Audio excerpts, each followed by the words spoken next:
It's pretty rare in Splatoon for a weapon that is the absolute bottom of the barrel meme status to end up being a top tier weapon later in its life. But today, we're gonna take a look at one of those stories. This is Dapple dualie. And while it's honestly so hard to remember, I don't even know if I'll be able to pull up any posts from back then, I can distinctly recall people calling Dapple dualie the sploosh of Aerospray. And keep in mind, this was before sploosh got a lot of buffs, and even right now, it's not seen as a good weapon. So this was not meant to be a compliment by any means. Dapple dualie started off as one of the worst weapons in the game back in Splatoon 2, and now it's debatably top 10. So what on earth happened to where a weapon could jump this high up the tier list? Today, we're gonna take a look at that, going over the buffs Dapple got, because honestly, it's pretty insane how much things have changed. But with that all being said, be sure to subscribe if you enjoyed today's video, and let's get started. Let's talk about the stat that was changed the most: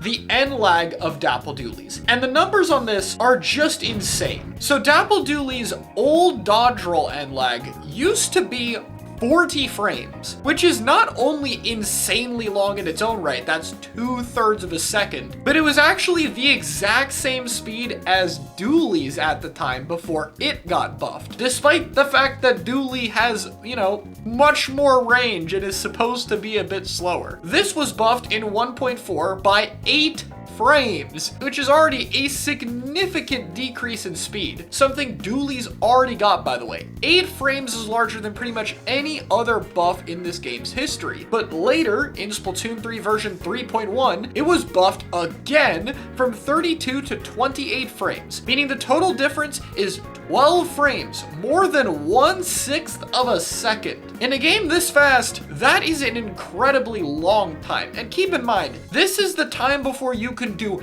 anything out of a dodge roll, jumping, swimming, whatever you want to do. So this is a huge change. Dapple dualies used to have a dodge roll that felt slow and sluggish. Now they're basically compared to a teleport. That's already doing a whole ton of the heavy lifting. But another area that's increased a ton is the shot size. It used to be 2 units wide, but in version 2.2, again alongside normal dualies, it was changed to 3 units. A size change that was considered so large that the following patch it was immediately dialed back to only 2.5 units. Why is this so important? Because this actually got changed incredibly recently. In patch 11.0 all the way down to modern day Splatoon 3, there were hitbox changes introduced to the game, where Squid Form had its hitbox reduced, but in exchange a bunch of weapons got larger shot size. This primarily benefited very short range weapons. Usually these would be things like spray shooters that aren't very accurate. The sole exception to this is the Dapple dualies, which now has a shot size of 0.335 units. Now just to clarify, it is of course still harder to hit Squid Form, even if barely, than before, but having a shot size that's even larger than the buff they toned back in Splatoon 2 is pretty insane. You can see it really well too just from using standard fire on the training dummies. It is incredibly lenient to hit the opponent, which means that if you're able to get in range, it is a lot harder to mess up on Dapple than it is on pretty much any other weapon. Next up is the ink efficiency. Dapple used to be way more ink hungry than you might remember. Its original ink consumption was 0.9% per shot. Doesn't sound like a lot, but Dapple, especially in turret mode, shoots very fast. This got decreased over and over and over again to its modern day consumption of 0.663. That is close to a 33% improvement. Again, just another ridiculous number. That means it's easier to paint, you have less downtime, you have easier access to your dodge rolls or sub weapons. That's all very notable. In addition to that, there were other small buffs this weapon got over time, such as damage to certain objects like Brella shields and splash walls, 5% faster strafe speed, and 4 frames faster to use subs or specials after a dodge roll.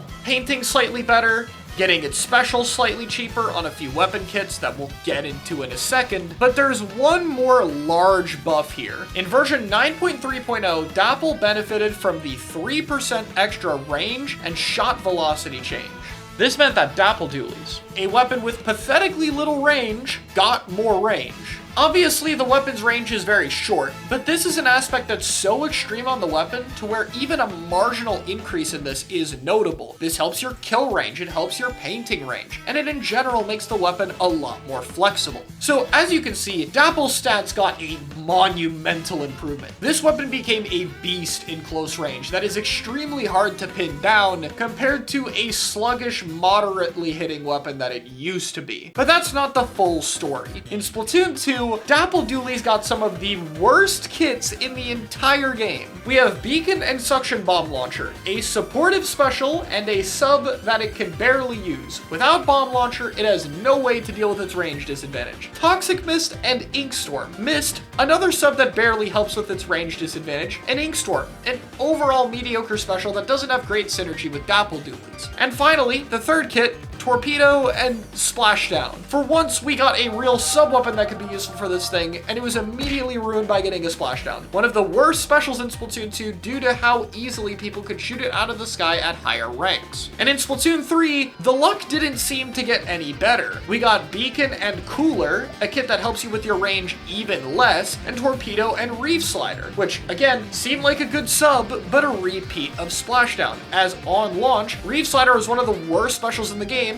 and overlap with Tetra dualies, which used it much better. The third kit for Dapples is also pretty mediocre. It's not bad by any means, but we don't really see it, so I'm not going to talk about it much here. However, both of the first Dapple kits ended up getting significantly better in this game. The changes to give the weapon slightly more range, as well as a points for special reduction to 170, made it incredibly fast. The next cheapest Tacticooler is 190p, with the most common weapon being 220. This significantly cheaper cost, as well as mitigated penalty on dying, allowed the weapon to actually play for its cooler a good amount. The other Dapple dualies kit ended up being much better with Reef Slider after all its changes. This is now a special that's very good at finding kills and extending streaks, while also covering some distance on the map, being a good way to allow Dapple to carry some crazy momentum. And the buffs to the special overall have made it a significantly useful combat tool. These two Dapple kits have both gotten major tournament wins in Japan, which is pretty incredible. Dapple is just a big outlier when it comes to meme weapons. Like, imagine if Nova retained its identity, but got labeled a top 10 weapon. Dapple truly is an anomaly of the series, and I think it's pretty cool how it managed to climb the ranks through some pretty significant buffs, while at the same time, it retains its original identity. It is still a close-range weapon that struggles to get in, but it's one that now feels incredibly satisfying and fun to play. Personally, it's become one of my favorite weapons to watch. But let me know what you think, and I will see you all next time.